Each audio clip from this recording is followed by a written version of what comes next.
Hi guys, magandang araw sa inyong lahat. Ito naman pong muli ang inyong lingkod, si DIY KKB Informative.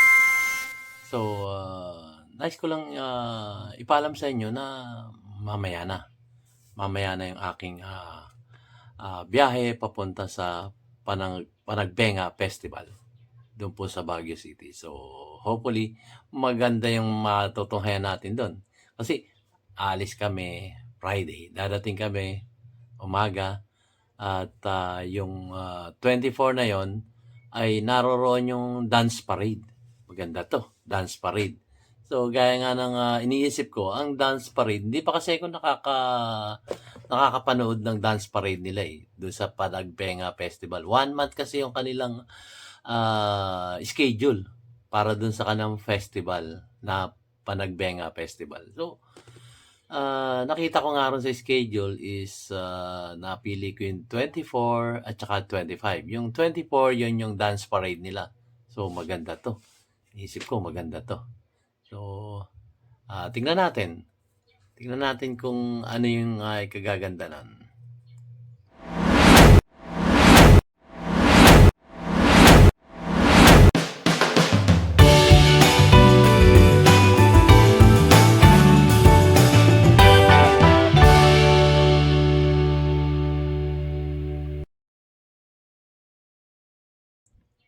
So, yun nga po. Travel ako mamaya. At 24, panoorin natin yung dance parade.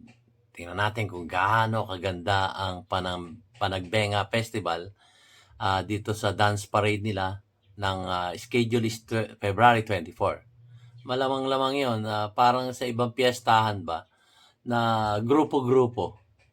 Maring meron silang patimpalak doon kung sino yung mananalo doon sa dance parade na yun. Malamang yun, may mga sasali doon. Ano ba, sabihin, barangay. So, doon natin makikita yung dance parade na yun. So, pagbaba namin sa Baguio City, malamang-lamang yun. Umaga, diretso agad tayo. Walang tulugan, vlog tayo doon. So, titignan natin yung dance parade na yan.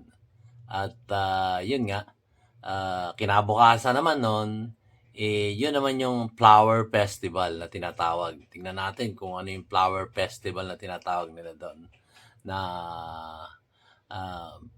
kanilang mga palabas doon at mga parada. So siguro may mga ano doon, may mga ano ba tawag doon, guys, yung mga nagpaparada ng mga sasakyan tapos may mga palamuti ng mga bulaklak. Yon. Sigurado, ano yun? Float! Yun. Ito talaga si DIY KKB. Medyo makakalimutan na. Bulul-bulul pa.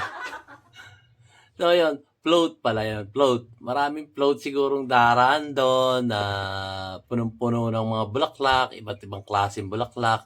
Ang abangan ko doon, yung sunflower. Kasi yung sunflower, doon tinatanim yun sa Baguio City. Kasi malamig nga sa Baguio City. So, most probably, yung sunflower ang abangan ko doon. Kasi yung sunflower, malalaki yun eh. So, abangan din natin yun. Ipatutunghay ko sa inyo yun. Kung makakapag-live ako ng maayos doon, ilalive ko sa inyo guys. Yung Flower Festival sa 25th yun. Sunday naman yun. So, yun. Excited na akong dumalo dun sa kanilang Panagbenga Festival, Flower Festival at yung kanilang Dance Parade Festival. Maganda po yun. May nag-grind. Maingay. Okay. Wag na natin intindihin yun. So, yun nga. At yun nga, sinimulan kasi ni Pinoy Survivor na managinip.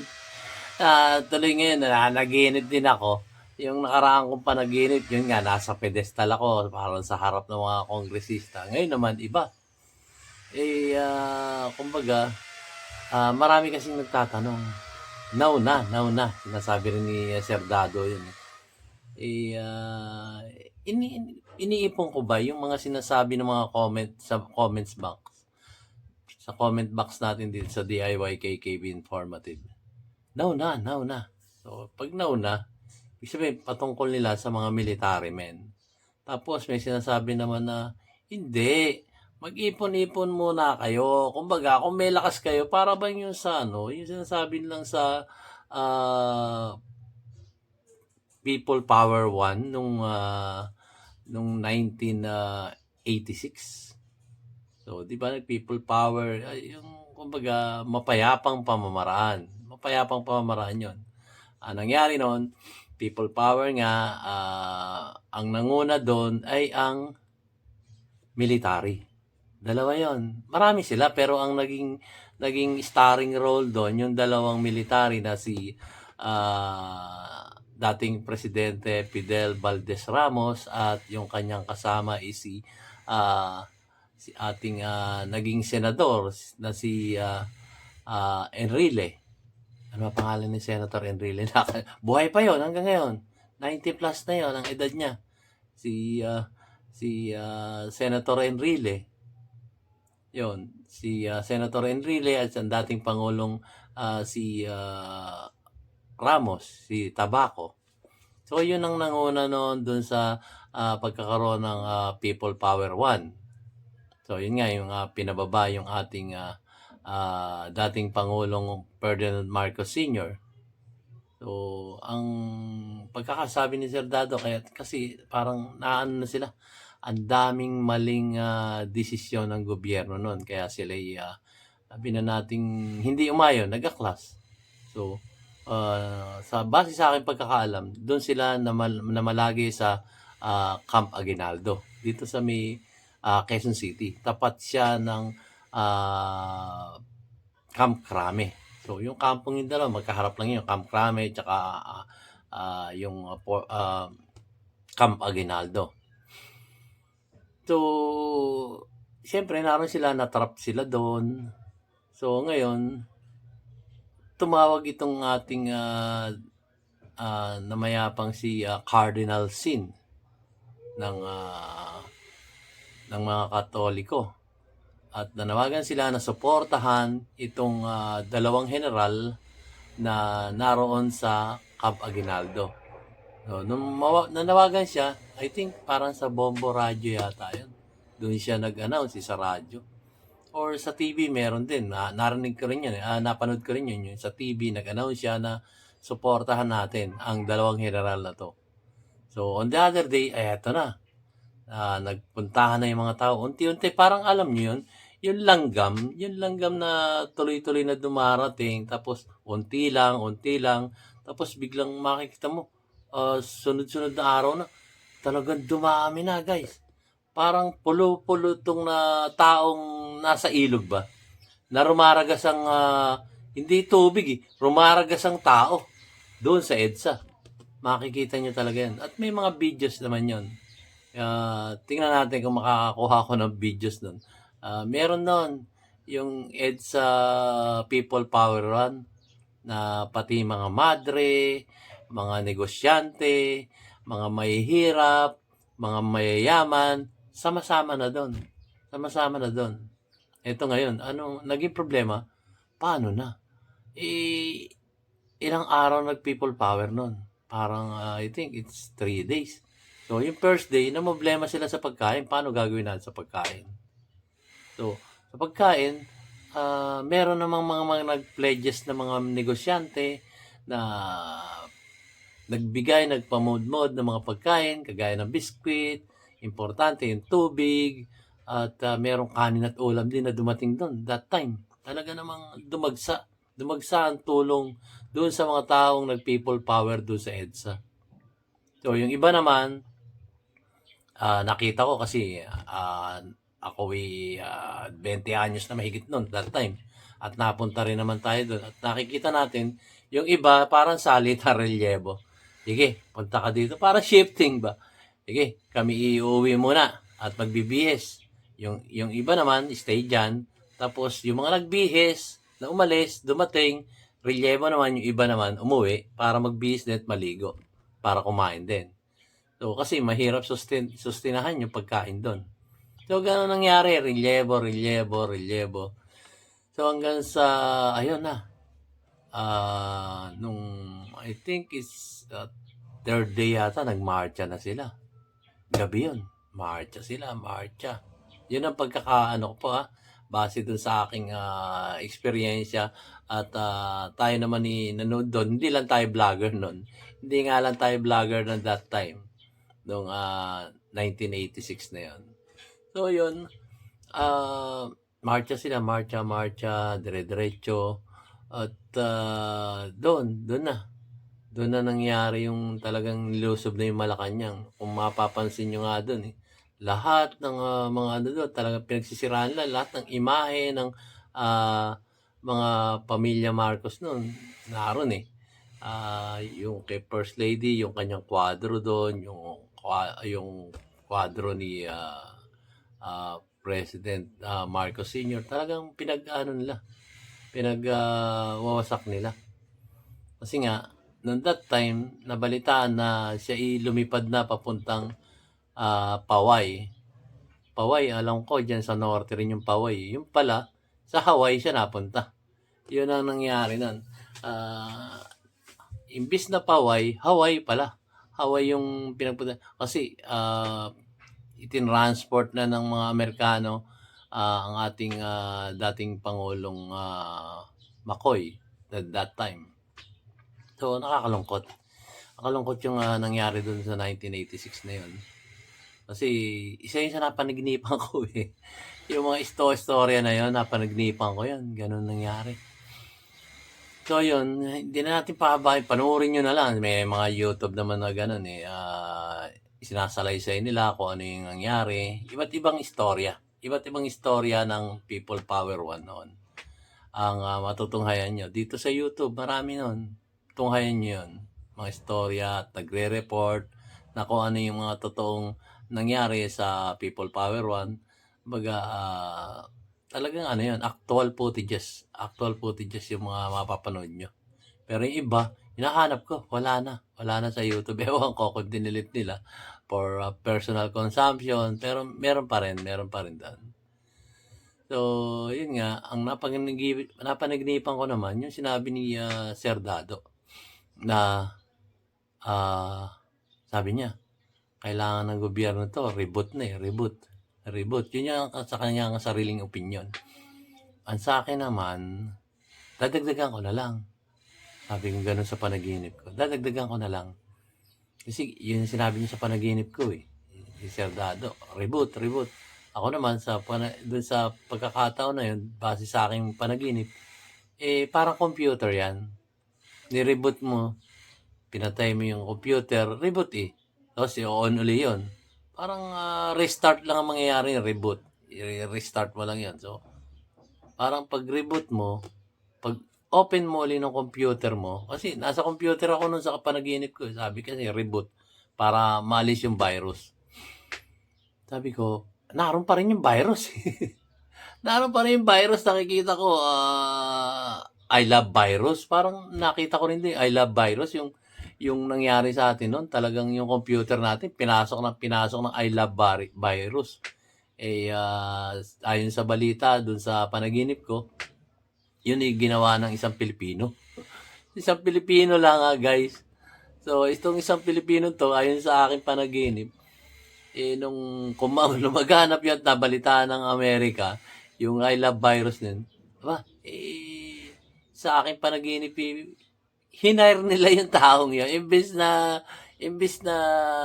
ba tawag dito, yung ako, bigyan ng ireklamo at idemanda dahil nga maraming computer na pasukan ng virus na talagang marami. Alam yun ng mga mamayang Pilipino, yung mga kung millennials, hindi nila inabot yun, yung I love virus na yun. Kaming mga senior na, nakaranas ng I love virus na yun. Ano pa kami nun? Pentium 4 pa yung mga ginagamit naming computer nun. Pentium 4. Ngayon, meron ng dual core, may octa-core na eh. Marami na eh. Hindi ako updated ngayon. Di ba sa huling-huling alam ko yung octa-core eh. So, marami na ngayon. Hindi lang octa-core. Nag-upgrade na ng upgrade. Yearly kasi ang computer system natin, umaangat. So, nagkaroon niya ng mga, ayon sa akin panaginip, may mga dumating na mga antivirus. So, antivirus kasi, nireboot ko yung computer ko. Mayroon pa rin virus eh. So, ang ginawa ko, ayon doon sa aking panaginip, merong mga nagsuggest sa akin, kumuha ka ng mga antivirus. Halimbawa, yung Trojans, yung mga worms, yung mga daming klase ng antivirus. So, bili ko ng antivirus. Tapos salpa ko, para mawala yung virus doon sa computer ko. Ayan, ayan, ayan. Then, gumanda. Gumanda yung mga, nawala yung virus. Yung pala, natulog lang yung mga yung mga viruses doon sa computer ko. After a while, mga 2 to 3 days, nariyan na naman yung na-experience kong ang bagal ng computer ko, nariyan yung nagla-log out ng kusa, nariyan yung parang may gumagamit na aking account. Yun, wala rin. So, bumili uli ako ng mga iba-ibang antivirus. Salpak uli. So, run ko yung antivirus. Okay. Wala. Pero hindi rin. After 2 to 3 days, ganun na naman na-experience ko sa computer ko. Ang bagal, unti-unting bumabagal. Minsan nagba-blackout pa eh. Minsan naman, yung mabilis, tas biglang super bagal, yung ganon. Kaya sabi ko, ano kaya ang solusyon dito sa computer ko doon? Nire-reboot ko naman palagi. Parang alam niyo, pag nire-reboot mo kasi ang computer, parang babalik uli sa normal yan. Gaganda uli. Parang overuse, ganun. Yan pala, hindi. Yung antivirus ko, pinatulog lang yung virus dun sa loob ng computer. Tapos, lumipas ang mga oras, araw, biglang babalik uli dun sa ganun. So, common naman tayo sa panaginip ko kasi, hindi pa ako computer technician dun eh. So, may nagsuggest sa akin, kasi computer technician na tayo, kaya alam ko na ngayon. Nag-aral ako sa test day. So, doon sa panaginip kong yun, ang sabi nila sa akin, wala, hindi mo makukuha ng reboot lang yan. Hindi mo makukuha ng anti-virus lang yan. So, ano po ang kailangan ko? Sabi ko dun sa expert na computer technician. Sa panaginip ko, siya ay isang computer engineer na eh. So, sabi niya sa akin, i-reformat mo na yan. So, sabi ko, pakamot ako ng paano po mag-reformat? So, meron palang disk noon. Doon sa panaginip ko, alam ko na yon, yung reformat na yon. Merong isang disket na isasalpak mo.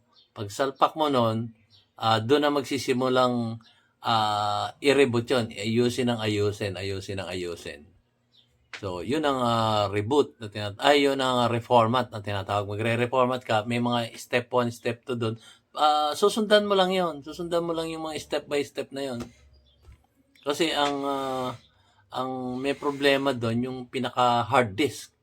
Yung hard disk ang re-reformat doon, yung pinaka hard disk. So, re-reformat mo, reformat. So, step by step yun. Mababasa niyo naman yung pagka nag-reformat kayo ng computer. Mababasa niyo yung step by step yun. Susundan niyo lang yun. Babasahin niyo lang doon kung ano yung gagawin niyo.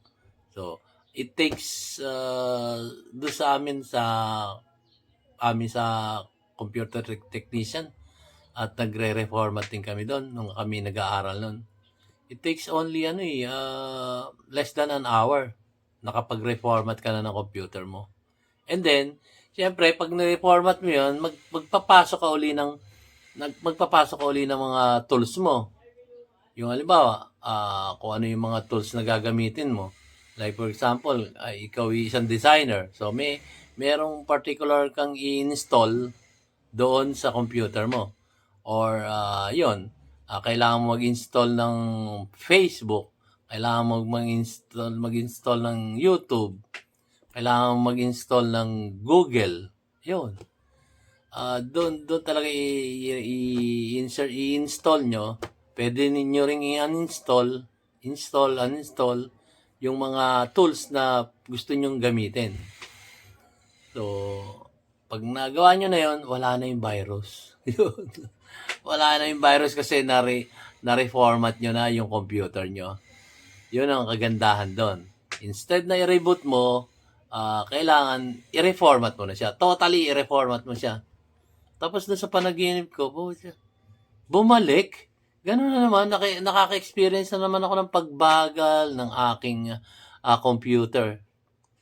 bagal talaga ng computer dun sa panaginip ko. So, yun.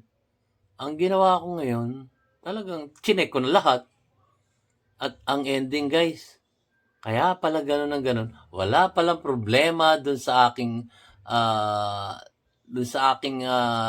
hard disk. Yung hard disk na, kasi ang computer, guys, may hard disk yan eh. Ngayon, updated na ngayon eh. Medyo ang hard disk ngayon, maliit na lang eh. So, may nagsuggest sa akin doon sa aking panaginip, ay, hindi mo makukuha na reformat yan. Sabi ko, napakamot ako. Sabi ko, ba't ganon? Kasi, ang may problema dyan, yung motherboard. Motherboard na pala problema.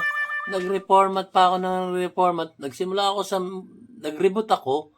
Tapos, nag-reformat ako para maalis yung mga virus dun sa aking computer. Yung pala, yung motherboard na may problema. So, ano ginawa ko?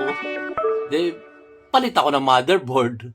Imbis na, kasi sa computer, ang daming parts yan eh. May motherboard, may hard disk, may video card, merong, marami, nakalimutan ko lang. Marami mga sinasalpak doon sa loob. So, yun. Kaya, ending, yung motherboard na yung pinalitan ko. Pero, pwede ko pa rin naman, okay pa naman yung aking hard disk at saka yung aking mga memory card na sinasalpak, yung mga aking video card, okay pa naman. So, nagamit ko pa rin naman yon. Pero yung motherboard pala ang main problem. Main problem yun. So, naisip ko noon, sabi ko, parang parang sa politika lang Parang sa politika lang na kung tayo merong computer, so may iba-ibang parts yan.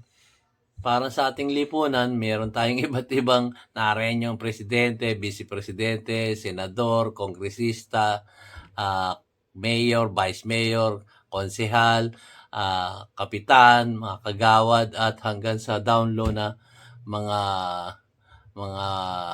barangay tanod. Diba? So, doon, pwede nating sabihin yun yung parts ng ating computer. So, kung na-virus tayo, ano dapat natin gawin?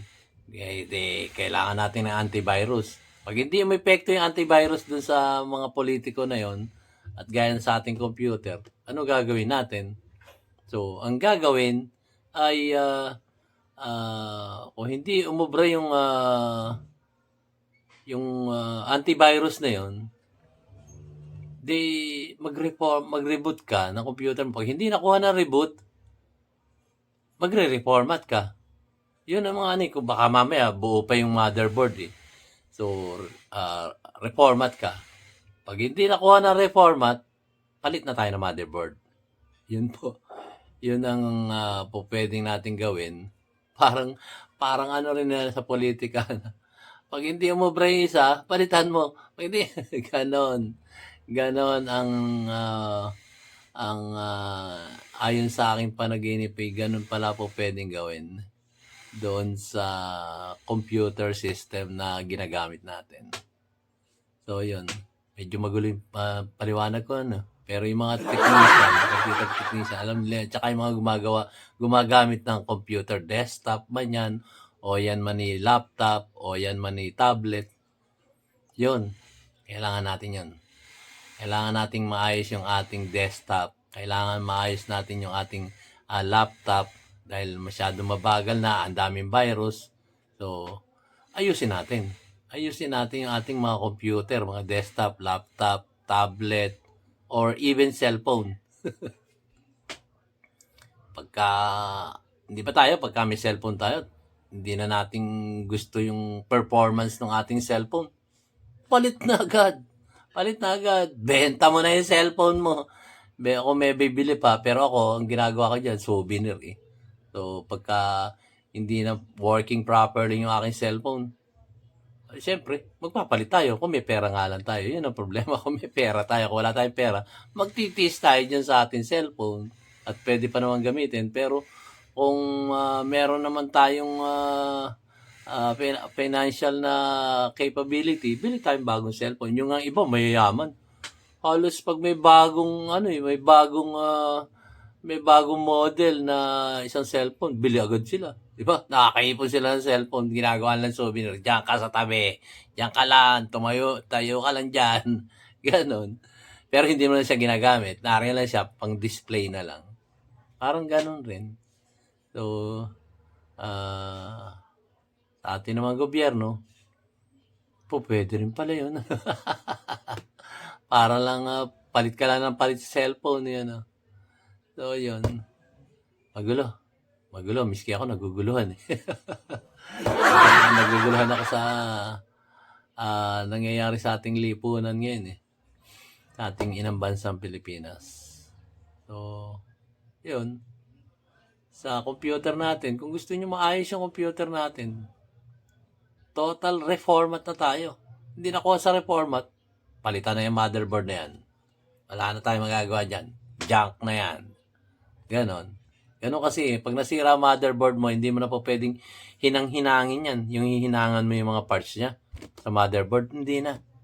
Palit na talaga ng isang buo yan. Pag yung motherboard, yung isang parte ng kanyang mga IC o yung mga IC, maraming IC yun Ewan ko kung may resistor yung mga yon. Yung parang gumagawa ng radyo, TV, yung mga technician nun. Pwedeng, yung sa radyo, TV, pwedeng hinang-hinangan. Pero yung motherboard sa computer, hindi na po nare-repair yun. Kasi magmamalfunction uli yung pag ni-repair nyo. Palitan natin ng bago. Yung ating motherboard. Kasi mamumblema lang tayo ng mamumblema doon sa ating mga computer. Palitan na natin ang motherboard. Para nang sa ganun, pagpalit natin ng bagong motherboard dun sa ating desktop, hindi na tayo mamumblema. Magwo-work properly yung ating computer. Ganon. Or kung cellphone nyo, hindi na nagwo-work, palitan na rin natin yan. Pagka hindi na tayo nasisiyahan doon sa ating cellphone. Meron namang mga installment dyan May mga installment na mga nabibili dyan na cellphone, brand new pa. So, palitan na natin rin yung ating mga cellphone na hindi na gumagana ng maayos. Kasi mamumblema lang tayo. Mamumblema lang tayo sa ating mga cellphone, sa ating mga desktop computer. Kung patuloy nyo gagamitin yung mga computer nyo at cellphone ng hindi naman nagwo-work ng maganda. Mamumblema lang tayo. Sasakit lang ang ulo natin. So, palitan na natin.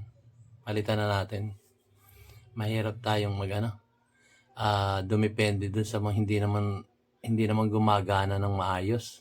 Kagaya ng ating mga desktop computer. Palitan na natin kung talagang gusto nyo isang buong computer na, palitan nyo na, i-junk nyo na yung lumang computer nyo. At meron namang marami namang mga mapaglo-loan na, meron naman tayong maloloanan dyan, or installment plan na payable in 1 year.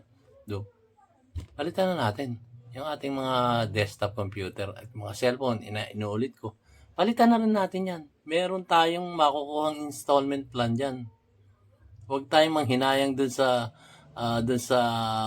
cellphone at computer nating hindi naman nagwo-work ng maganda. So, palitan natin. Yun ang sa akin Palitan natin.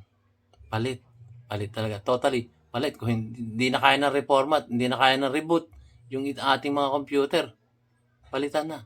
Etong cellphone natin, pwede rin nating i-reboot to di ba? I-reformat yung ating mga cellphones. Pwede rin. Pero kung pag-reboot natin at pag-reformat natin, ay ganun din ang performance ng cellphone natin. Palitan na natin yan. Problema lang tayo, guys. Palitan na natin. So, hanggang dito lang po, guys. Maraming salamat po sa inyong pakikinig at panonood ng aking mumunting YouTube channel. Kahit na ako'y bulol-bulol, kahit na ako